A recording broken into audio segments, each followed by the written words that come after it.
When Richard Phillips agreed to an interview, I was sure I knew exactly the sort of guy I was going to meet.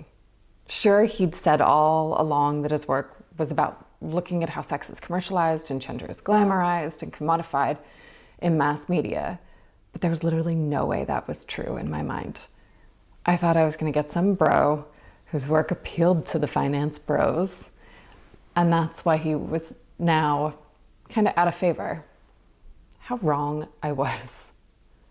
Richard rose to prominence with his distinct style, bold aesthetics, and boundary-pushing, controversial works. He gained widespread recognition for his work featured in the hit TV series Gossip Girl. I mean, the man was interviewed by Derek Blasberg. He was the talk of the town throughout the early 2000s. However, his ascent didn't go on as it started. The work got really political, maybe too political, and as evidenced by the abrupt closure of his show, A Gagosian, sent shockwaves through the art community. Google that story and very little comes up. But Richard was more than happy to tell us all about it, and indeed, more generally open up about his work and why he does what he does.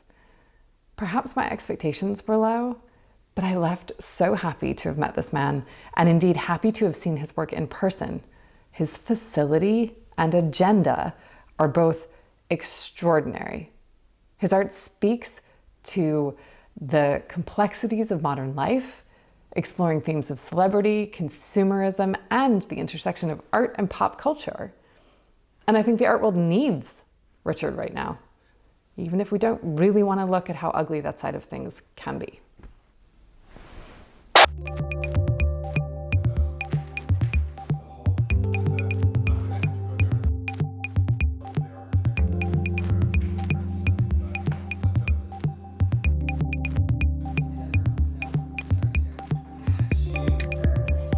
I never know how to start these things, but in this instance, I do. And I'm going to do it with, and I can't believe I'm doing this because I would argue that no one should use Wikipedia as a reference. But I think that most people don't understand your work at all. And that I'd agree with that. At Wikipedia, who, right? I've never looked at my own Wikipedia. That's really scary. Let me tell you, the first line of your Wikipedia entry is, it sums you up as an American artist who is known for large-scale painting based on pornographic photos of women. Do you think that sums you up? I think there is truth to that in the sense that I have done that as a part of my work, but I think that, and this has always been the case, that media, such as Wikipedia or other things, tend to focus on that fraction of my work because of the salacious aspect of it. And I think that, that those elements have been included in my work over the years, but as a, control against other aspects of society, like this, insofar as that sex is a part of one's life and the way that it gets represented, like outside of one's private scenario, is pornography, and it can have a positive, like sex positive aspect to it, but it also can have, a degrading and humiliating and self-humiliating aspect of it, that all of which I embrace with the work. So I would say that there is an accuracy to that, but it only tells a fraction of the story. But in some ways, the way that media tends to consume itself, it tends to focus on that. And you've also had this long career, right? Yeah. It doesn't just sit in that sort of pornographic portraiture.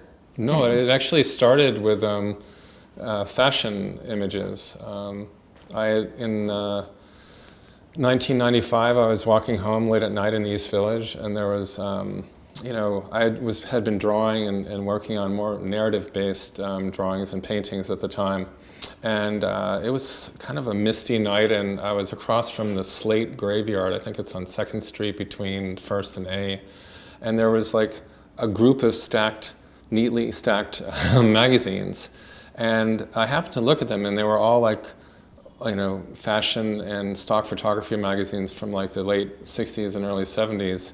And it had like some really beautiful, like very, interesting images. And so I made a number of trips at like 1 or 2 in the morning, like back and forth, to pick up all the magazines and brought them back to my apartment.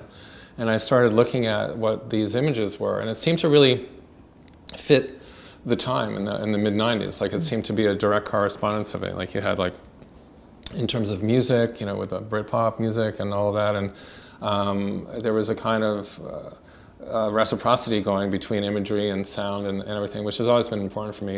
At any rate, I basically just cut out a number of images and scaled them up and just and completely transformed my work and made large-scale images of fashion portraits with no, I didn't try to lend subject matter to them. I just painted them for what they were, which was, and I combined that with a traditional method of painting, so that they were very beautifully made old school oil paintings, but of 1960s vacant, glossy, empty feeling. So for me, there was an idea of using the source imagery as a kind of way of creating space, but it wasn't a space in terms of a perceived space, but it was more like a psychological emptiness, because in the 60s, a lot of the images were of models voided of personality, voided of their psychology, and just being vessels. Yeah, vessels. And so I wanted the paintings to have a lot of psychologically empty space in them.